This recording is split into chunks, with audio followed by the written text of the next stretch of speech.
This is a Sports Catastrophe production. Hey there, Heather Ho, there's Jeff Cutter Diamond. Welcome you to another Sports Catastrophe Birthday Boy. And the birthday boy for today, December the 22nd, is a Major League manager who's an icon for all icons.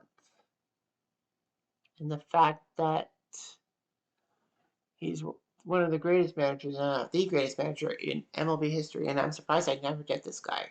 But I guess because of the date, I never had it. But regardless of that, this man owns the Major League record for most wins, losses, and ties, which was a thing in baseball because of darkness and all that, and games managed in Major League history. Second place has 847 less wins than this guy.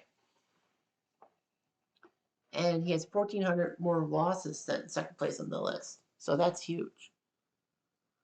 Regardless, this guy actually helped the Philly A's out for the first 50 seasons of play and all that, and retired at age 87.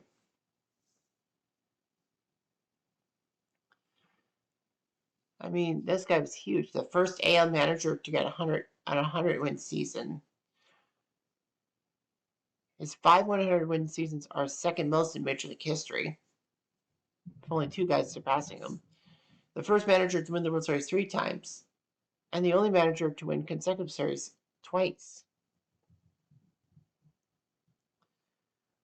For how good he was getting the Philly A's to the World Series and winning it, his teams were finished 17 times last place. Nevertheless, he was one of the first inducted to the Hall of Fame in 1937. His name is Connie Mack. He was born Cornelius McGillicuddy, December 22nd, 1862, in Brookfield, Massachusetts. His parents were immigrants from Ireland, and he had several ailments and all that. He drew a disability. His father had several ailments and was working frequently and drew a disability pension. As with many Irish immigrants, we began with Mack. The McGillicuddies were known as the Macks, except in official legal documents. So, anyway, he was known as Connie Mack from an early age. He did not really have a middle name and all of that. So, anyway, he never legally changed his name from Cornelius McGillicuddy to Connie Mack. He would actually work summers in local cotton mills at age 9 to support his family. He quit school after completing the 8th grade, intending to work full-time to contribute to the family's support. He worked in local farms and shoe factories. He was a good player and all that. So in 1886, he was signed to a major league contract and spent 10 years in the National League. Of course, the National League was formed before 1901 when the American League was. But anyway, the National League and won the Players League. So 11 years, mostly as a catcher. So Connie Mack knew what to do. So he was sold to Washington of the National League in 1886 and then jumped to Buffalo of the new Players League. But the Players League went out of business after only a year, and Mack just basically lost his job and investment. Fortunately, though, he signed with Pittsburgh and played with them for the rest of his career. He was known as a light-hitting catcher with a reputation as a smart player, but didn't do particularly well. Mack was actually one of the first catchers to position himself directly behind home plate instead of in front of the backstop. And all of that.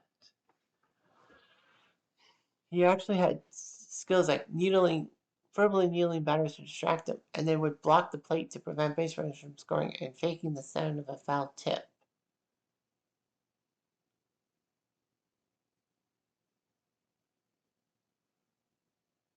Such was weird. But anyway, his final 3 seasons in the NL were as player manager with the Pittsburgh Pirates from 1894 to 1896. So in 3 seasons, he had a 52% winning percentage. He got fired from Pittsburgh, and then he decided to retire as a full-time player and would be a manager and occasional backup catcher for the minor league Milwaukee Brewers. That franchise was brought up to the American League in 1901 and then turned into the St. Louis Browns, who begot the Baltimore Orioles.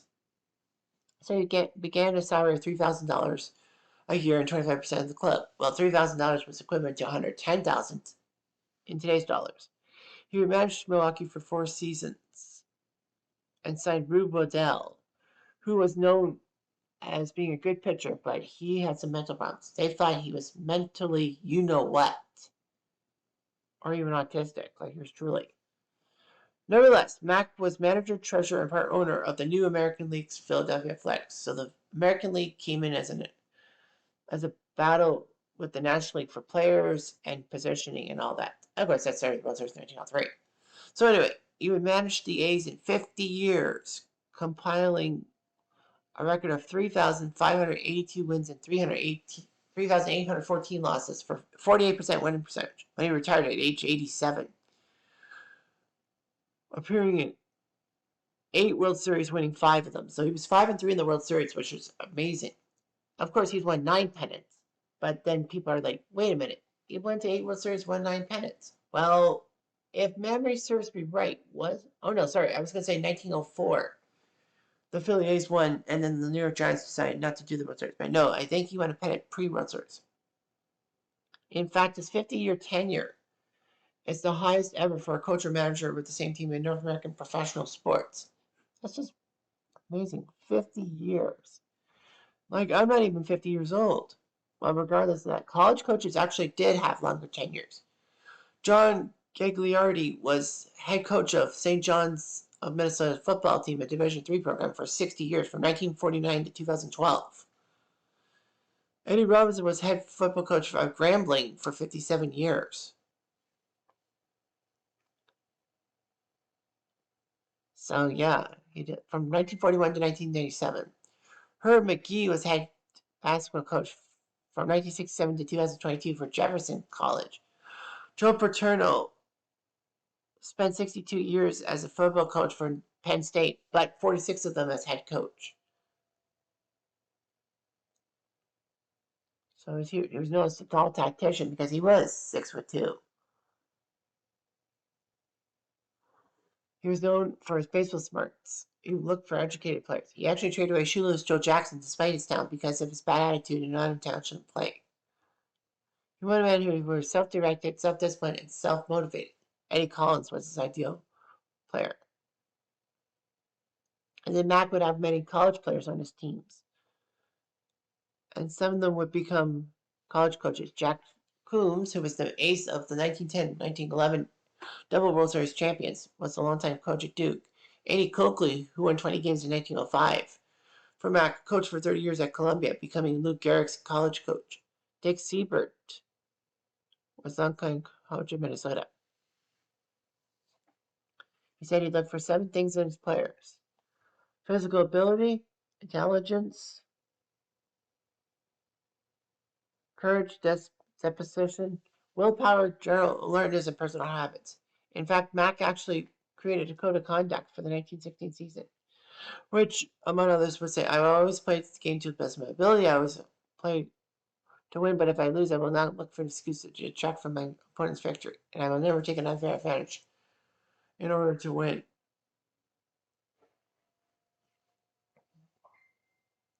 Kind of weird. Anyway, he looked for players with quiet and disciplined personal lives. Mack would never drink and all that. So anyway, and he told his players not to drink during the World Series and all that.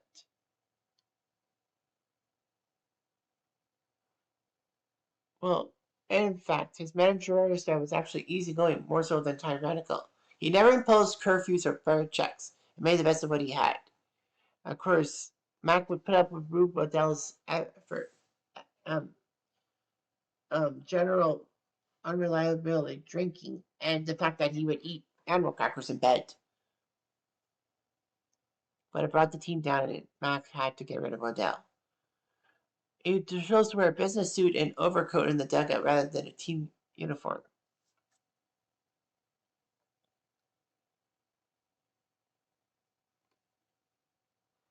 Yeah. Anyway, he did what he did.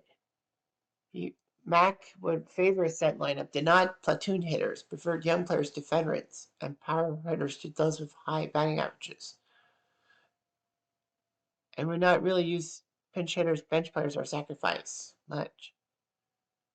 But yeah, he won 9 pennants and all that. He won the pennant in 1902, but that was when the World Series wasn't around. That was 1903. The worst part was that they should have won the 1905 World Series to the Giants because of their lineup, but they lost 4 games to 1, thanks to Christy Mathewson having 3 shutouts. Giants manager John McGraw said that the A's manager Mack had a big white elephant on his hands with the Philly A's. But Mack would adopt the white elephant as the team's logo, which the A's still use today. Well, Rube Waddell also was hurt because he was horsing and broke his arm. Anyway, as that first major team age, Mack would acquire young players to form a second-grade team called the $100,000 infield of Eddie Collins, Homer Baker, Jack Berry, and Stuffy McInnes. Of course, you're thinking $100,000 isn't much now, but in 1910 it sure was. Those same A's would win the AL pennant in 1910, 1911, 1913, and 1914, winning 3 World Series, beating the Cubs in 1910, the Giants in 1911, also in 1913, but not winning in 1914. They shockingly lost to the miracle Boston Braves, who had to come back from last place in July to win the National League. Financial problems would always hinder the team and all that, and Mack could not recover till the 1920s. The 1927 team featured several Hall of Famers: Ty Cobb, Zach Wheaton, and Eddie Collins, practically at the end of their careers played for him, as well as young stars like Mickey Cochrane, Lefty Grove, Al Simmons, and Jimmy Fox. Thanks to that, the core of the A's won the pennant in 1929, 1930, and 1931, winning the World Series in 1929, especially in that famous Game 4 when they were down 8-0 in the 7th inning and came back to win 10-8. And they were down 2 runs in Game 5 in the bottom of the ninth. That I did not know. And then they would take out the Cardinals in 1930. The Cardinals would get their revenge in 1931, winning Game 7 thanks to Pepper Martin's stuff. Mack ran into financial difficulty again, and it was partly because of the Great Depression. But yeah, he had to basically disband the team, and the A's had fallen to the lower ranks of the AL. The AL's record was so dismal from 1935 to 1946. They were last place in the AL every year, except for 1944 when they were 5th. And of course, because of World War II, there was personnel shortages.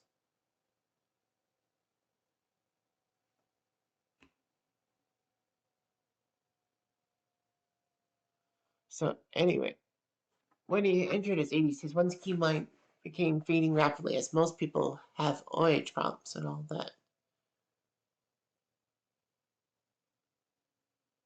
He actually spent a lot of games asleep in the dugout.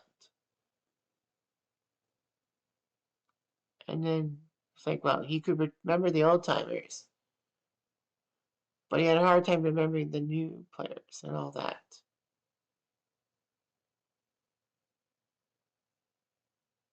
A lot of people said he stayed in the game too long, hurting his legacy, and could not do the post-World War II thing.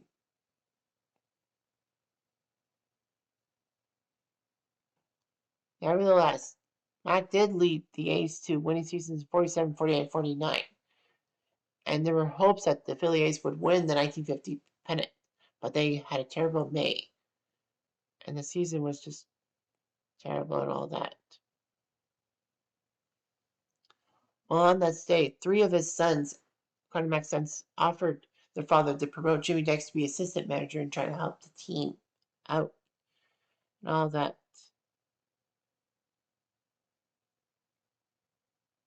So anyway, he did throw out the first pitch of the 1950 All-Star game and all that. So his career, which included Pittsburgh in the 1890s, which does count towards his record, he had 3,731 wins, 3,948 losses, and a 48.6% percentage, with a 24-19 postseason mark. His last postseason appearance was 1931. Well, of course, back in the back in those days, before 1969, you had to have won the American League or the National League to be in the playoffs. So he was owner of the Philly A's and all that. And so baseball is a business and all that. He had to rebuild many times because of financial problems. And when he retired, the A's were dangerously close to bankruptcy. So the crowds at Shibe Park were dwindling so much that, visiting teams couldn't meet their expenses for traveling there. A Buffalo-based businessman named Louis Jacobs gave Mack a loan of $250,000 to keep the A's from having financial difficulty. Nevertheless, the 54 team could only attract 304,000 people, and so Philly was pretty much forced to move. Arnold Johnson, who was a businessman from Chicago, bought both Yankee Stadium and Blue Stadium in Kansas City and wanted the team to go to Kansas City and all that. The Mack boys did not want to move the team, but pressure from the Yankees and blowback forced their hand and all that.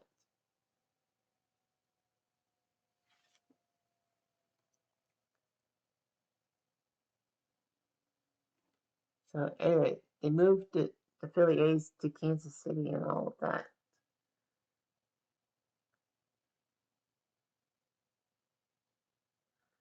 So anyway,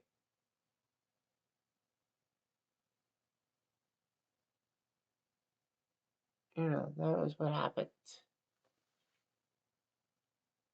So anyway, the A's sold Shibe Park to the Phillies, and Shibe Park was renamed Connie Mack Stadium. So the Phillies played at Connie Mack Stadium until 1970, if memory serves me right, when they went to Veterans Stadium. Mack was actually chauffeured around to games by his caretaker. He would attend the 1954 World Series. He needed a wheelchair and all that. He would die February 8th, 1956 at the age of 93. So he had just faded away and all that. Officially, it was old age and complications from hip surgery that cost him his life. Yeah, he had a nice personality, quiet, even-tempered, and gentlemanly. And he called his first by their given names. Chief Bender was known as Albert. He had a saintly image and all that.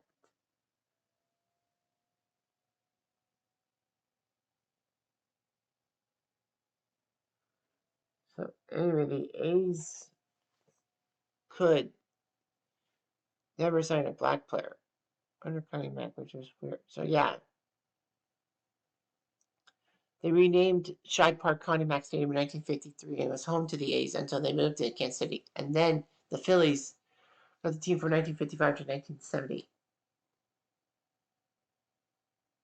So anyway, Mack married his wife in 1887, having 3 children, Earl, Roy, and Marguerite. However, his first wife died after complications from the third child, Marguerite. So he married a second time in 1910. Having $4 on his son Cornelius Jr. He was a faithful Catholic, and Earl Mack even played for the A's between 1910 and 1914. Nepotism? Probably not. But anyway, he would manage the team for a couple of years in the 1930s. Mack's grandson, Connie Mack III, actually was a U.S. House of Representatives member from Florida from 83 to 89 and served in the U.S. Senate from 1989 to 2001. And Connie Mack IV was part of the U.S. House of Representatives from 05 to 13. So what a legacy for Connie Mack.